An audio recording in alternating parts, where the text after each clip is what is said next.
పాపం డాక్టర్లు నర్సులు వాళ్ళ ఓపికకు మొక్కాలే చెప్తున్నా నేను. ఆ మెటర్నిటీ హాస్పిటల్లో చిన్న చిన్న పిల్లలు ప్రీమీ బేబీస్ పుట్టినోళ్ళు కూడా ఒక్కొక్క ఇంక్యుబేటర్కి ఇద్దరిద్దరిని పడుకోబెట్టారు. ఐసీయూలో పిల్లల ఐసీయూలో కూడా ఒక్కొక్క బెడ్లో ఇద్దరిద్దరిని పడుకోబెట్టారు. వాళ్ళు సేవ చేస్తున్నారు, డాక్టర్లు చేస్తున్నారు, నర్సులు చేస్తున్నారు. కానీ రాజకీయ నాయకులుగా మనం ఫెయిల్ అవుతున్నాం. ఎక్కువ బెడ్లు ఇవ్వలేకపోతున్నాం, ఎక్కువ ఫెసిలిటీ ఇవ్వలేకపోతున్నాం, ఎక్కువ స్టాఫ్ని పెట్టలేకపోతున్నాం. హాస్పిటల్ డెవలప్మెంట్ సొసైటీ అని ఒకటి ఉంటుంది. ఇది నేను ఎక్కడ పోయినా హాస్పిటల్ ఎందుకు పరిశీలిస్తున్నా అంటే రోజు రోజు ఉండే ఖర్చులు ఉంటాయి హాస్పిటల్లో, హ్యాండ్ క్యాష్ అవసరం అవుతుంది. ఇక్కడ 770 పడకల హాస్పిటల్ నల్గొండలో మేనేజ్ చేయాలంటే 1,25,000 రూపాయలు అవుతుంది నెలకు. డాక్టర్ రోజుకు అసలు కనీసం సూపరింటెండెంట్ గారి చేతిలో పెట్టి క్యాష్ లేకపోతే ప్రతిదానికి ఈయన పైకి రాయాలి, పైకి వెళ్ళి జవాబు రావాలి, వచ్చిన తర్వాత అడ్జస్ట్ చేసుకోవాలంటే ఇంత లోపల జరగాల్సిన డ్యామేజ్ జరిగిపోతుంది. ఇవాళ మేము పీడియాట్రిక్ వార్డుకి పోయినాం. పాప ఒక ఆమె కంప్లీట్గా అచేతన స్థితిలో పడిపోయి ఉంది. ఏం చేయలేకపోతున్నారు వైద్యులు. ఏమైందన్నా, ఎందుకు, ఏం డాక్టర్ గారు ఏంది అంటే ఎంఆర్ఐ లేదు మేడం, ఇక్కడ ఇబ్బంది ఉంది, పంపితే నీలోఫర్కి పంపాలి. సరే వాళ్ళని అడిగినాం, నీలోఫర్కి పోతారమ్మా మరి అంటే చేతిలో రూపాయి లేదమ్మా, ఎట్లా పోవాలి అంటే దయనీయమైన పరిస్థితి. నేనేమంటున్నా, ఎవరి మీద విమర్శ కాదు, ఇది పాలిటిక్స్ కాదు. ఇప్పుడు పాలిటిక్స్ చేయాల్సిన అవసరం లేదు, ఎందుకంటే ఇంకా 3 ఏళ్ళు టైం ఉంది ఎన్నికలు రావడానికి. లాస్ట్ 1 ఇయర్లో పాలిటిక్స్ చేసుకోవచ్చు. జాగృతి ఇమీడియట్గా మా జిల్లా నాయకులు లేదని అంబులెన్స్ బుక్ చేసి వాళ్ళే పంపించారు. మా తమ్ముడు సందీప్ బాధ్యత తీసుకొని పంపించేసిండు నీలోఫర్కి. అట్లా ఎంత అటెండ్ అవుతాం, ఎంతకని చేస్తాం, ఎవరెవరు చేస్తాం. ప్రభుత్వంలో ఆ వ్యవస్థను పటిష్టం చేసుకోవాల్సినటువంటి అవసరం ఉన్నది.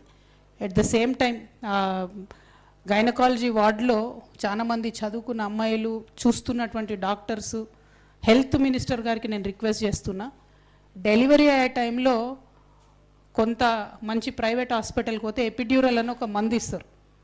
ఆ మందు ఇస్తే నొప్పి లేకుండా డెలివరీ అవుతుంది. ఇప్పుడు గవర్నమెంట్ హాస్పిటల్లో 500 డెలివరీలు అవుతున్నాయి నెలకు. ఒక 250 అందులో సిజేరియన్సే అవుతున్నాయి, ఏదో ఒక కాంప్లికేషన్ ఏదో ఒకటి. ఇంకొక 250 మంది మాత్రం ఇంకా ఆటవిక కాలంలో, మందులు లేని కాలంలో ఏదైతే ప్రసవ వేదన ఆడబిడ్డలు పడ్డారో అదే వేదన బిడ్డలు కానేటప్పుడు ఇక్కడ పడే పరిస్థితి ఉన్నది. దయచేసి మనం ఒక పాలసీ చేంజ్ చేసుకుందాం. I'm requesting the government. Damodar Rajanarasimha గారు చాలా జెంటిల్మెన్, ఆయన నేను రిక్వెస్ట్ చేస్తున్నా through media, kindly let us introduce epidural. నేను నిజంగా క్షమాపణ కోరుతున్నా మా ఆడబిడ్డల్ని, మహిళల్ని. నేను బీఆర్ఎస్ గవర్నమెంట్లో ఉన్న 10 ఏళ్లలో గవర్నమెంట్ హాస్పిటల్లో ఎపిడ్యూరల్ పెట్టాలన్న ఆలోచన నాకు రాకపోవడం నిజంగా 100% నా రాంగే. నేను నిజామాబాద్ హాస్పిటల్లో అటెండెంట్స్కి ఫుడ్ పెట్టించే వాళ్ళం రోజు. ఖచ్చితంగా ప్రతి పర్యటనలో హాస్పిటల్కి వెళ్ళి చూసేదాన్ని. కానీ ఈ విషయం నేను స్కిప్ అయినా. ఖచ్చితంగా దయచేసి ఇది పెట్టుకోవాలి. ఆ ప్రసవ వేదన అది భరించలేని వేదన పునర్జన్మలాగా ఉంటుంది, మరొక మరణంలాగా ఉంటుంది. కాబట్టి ఎట్ ఎనీ కాస్ట్ దయచేసి ఎపిడ్యూరల్ ఇంట్రడ్యూస్ చేసుకుందామని చెప్పి నేను దామోదర్ రాజనరసింహ గారిని రిక్వెస్ట్ చేస్తూ ఉన్న పత్రికా ముఖంగా. నేను వారికి పర్సనల్గా కూడా లెటర్ రాసి కూడా రిక్వెస్ట్ చేస్తా. ఇది ఒక మంచి రెవల్యూషనరీ చేంజ్ అవుతుంది. చాలా మంది ఆడబిడ్డలకు ఆ నొప్పి అనేది లేకుండా పోతుంది. గమ్మత్ ఏంటంటే, మేము హాస్పిటల్కి పోతామని నిన్న ప్రకటిస్తే జిల్లా మంత్రి గారు ఇవాళ జిల్లాలోనే ఉన్నారట. ఆయన ఆగమేఘాల మీద నేను కూడా మధ్యాహ్నం హాస్పిటల్కి పోతా అన్నారట. అరే, జాగృతోళ్ళు వచ్చి జనం బాట బట్టి మేము హాస్పిటల్ పోయే వరకు జిల్లా మంత్రి గారికి హాస్పిటల్ పోవాలనిపించకపోవడం అన్నది విచిత్రం. మరి పోన్లే, నేను ఇలా పొద్దున పూట అందుకే పోయొచ్చిన. మరి అన్న మధ్యాహ్నం పోతాడో లేదో గ్యారంటీ చూసుకుందాం. మనం పోతే ఏం చేంజెస్ చేస్తారో కూడా బరాబర్ చూద్దాం.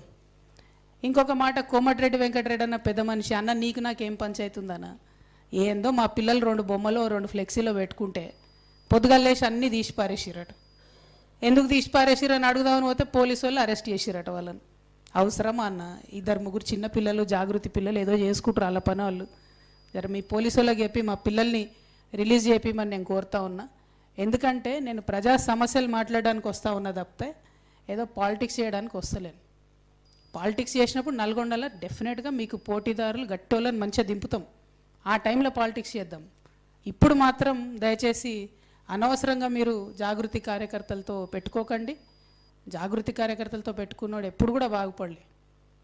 కాబట్టి దయచేసి పెట్టుకోవద్దని చెప్పి కోమటిరెడ్డి వెంకటరెడ్డి గారికి చెప్తూ, మా యువ కార్యకర్తలందరిని అరెస్ట్ చేసిరు, వాళ్ళని రిలీజ్ చేయవలసిందిగా నేను డిమాండ్ చేస్తూ ఉన్నా.